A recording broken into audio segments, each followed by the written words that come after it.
All right, hello, and welcome to our podcast on clauses in grammar.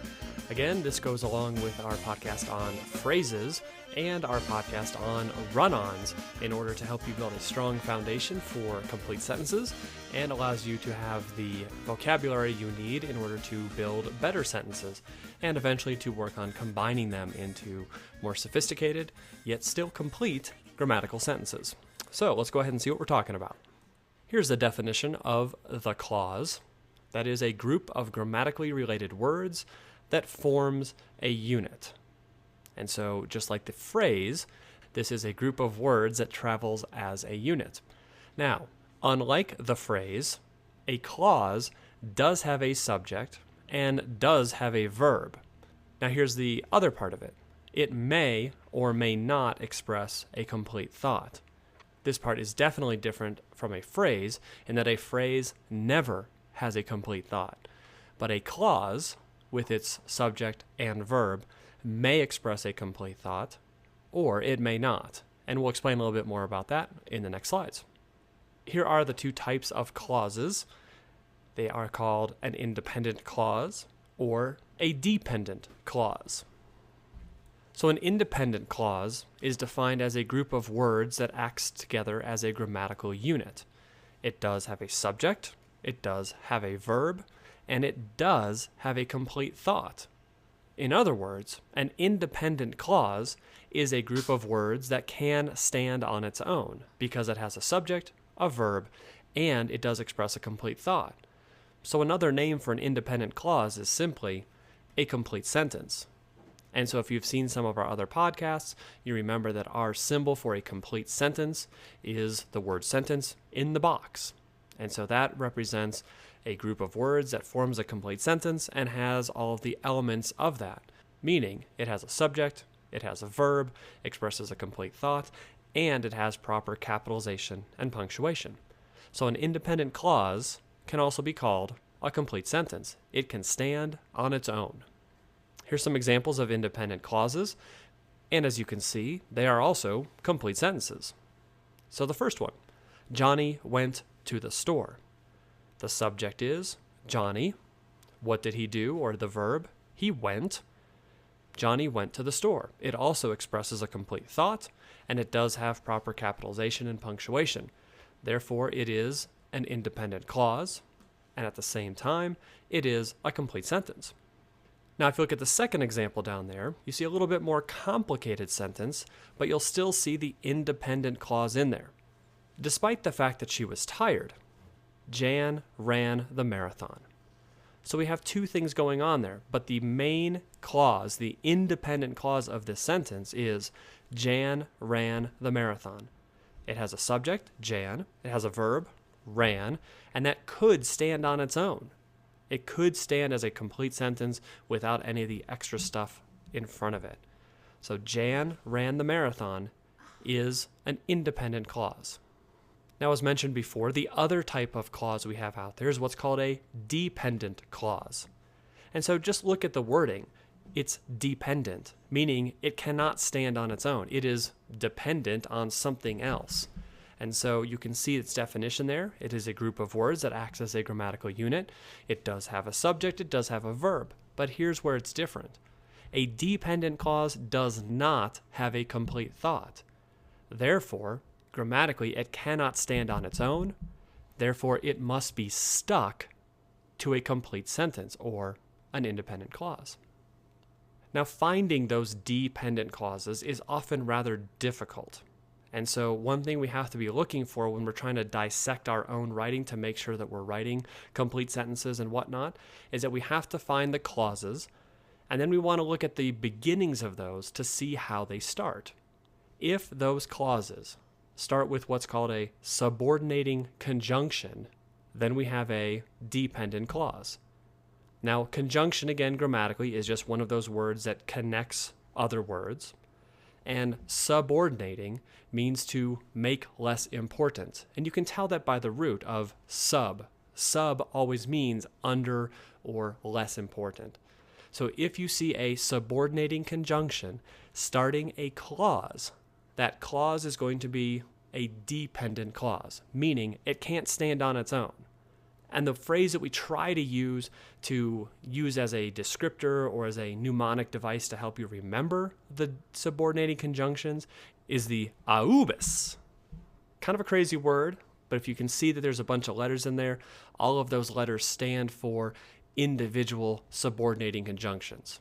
And so here are those subordinating conjunctions. If you have words like these ones listed, after, although, as, when, while, etc., those are subordinating conjunctions, meaning they're going to be stuck to the beginning of a clause to make it into a dependent clause.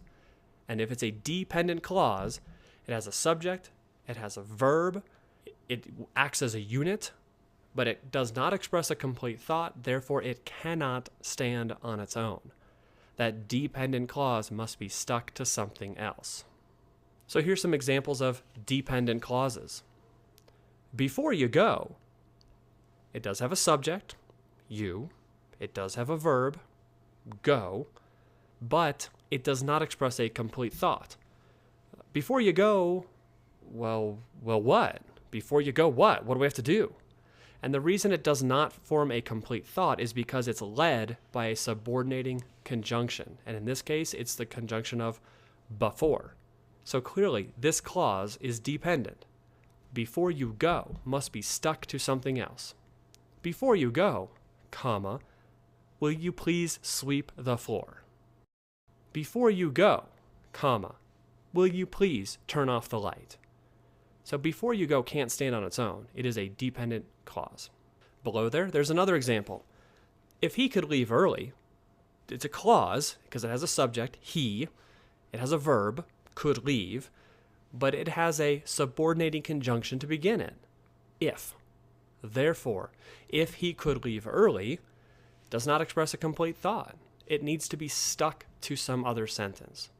So for example, if he could leave early, comma, Johnny would be very happy. Or we can flip that around and say, Johnny would be very happy if he could leave early. So just because you have a dependent clause doesn't mean it needs to go into your sentence first. But it does mean it needs to be stuck to a complete sentence or an independent clause. Here's a couple more. Where he was last seen, again, subject, verb, but an incomplete thought. It can't stand on its own. And the last one, after Jack had fallen, again, subject is Jack, verb had fallen, but since it has that subordinating conjunction in front of it, which is after, then it has to be stuck to a complete sentence. It cannot stand on its own. And so just a little bit of review here. Dependent clauses do not express complete thoughts. They cannot stand alone. Therefore, they are not grammatical sentences.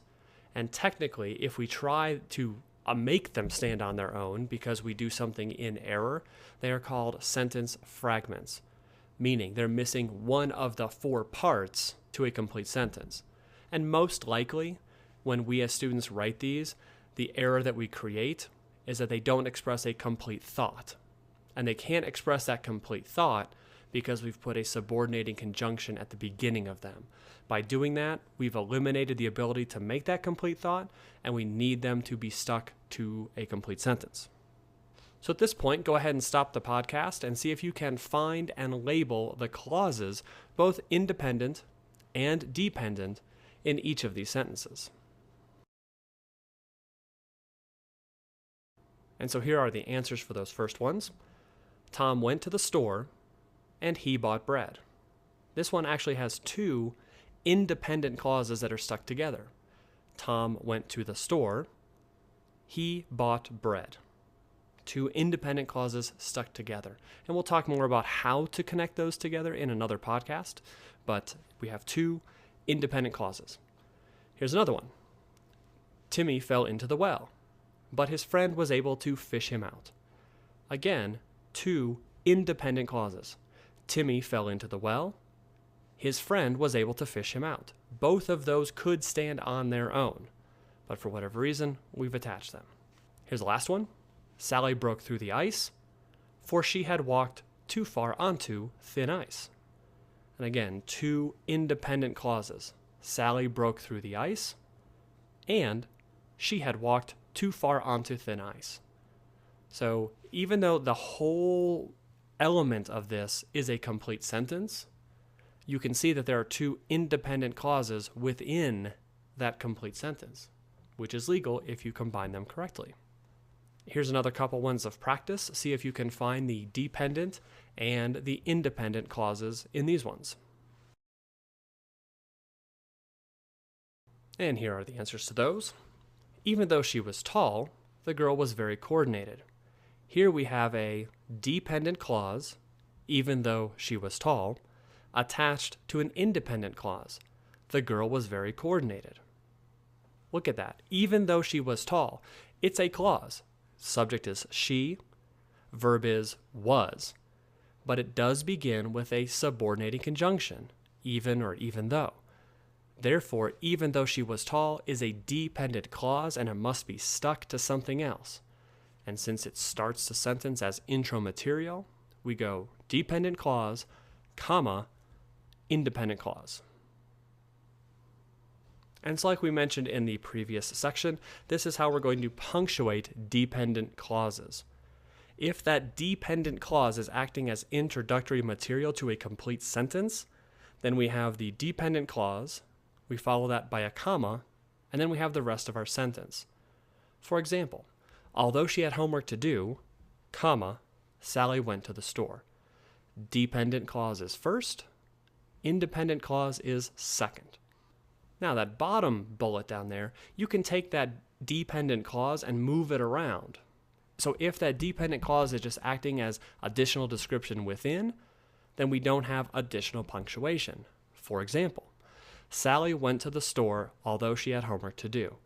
It's the same group of words as the first one, but instead of having the dependent clause first, we just stuck it on the end. Please notice that there is no punctuation that leads into that dependent clause. It just smoothly goes right into it.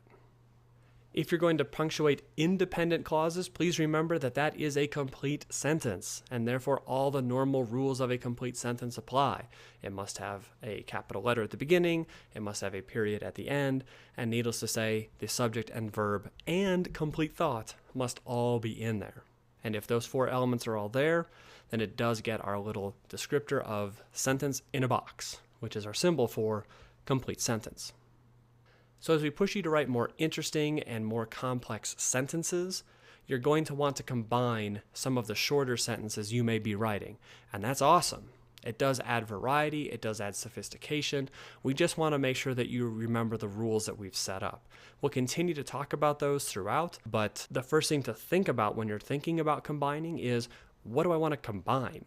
If I'm combining phrases to a sentence, those are going to be slightly different than if I'm combining clauses to a sentence.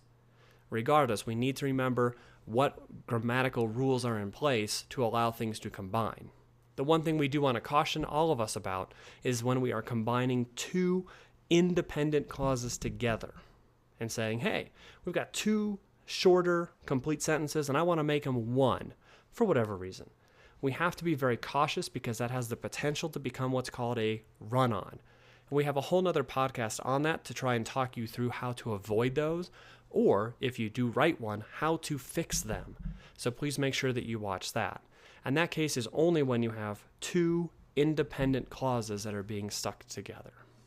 So I think that's it for now.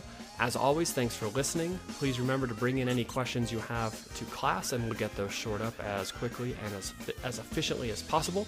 Thanks so much, and we will see you soon.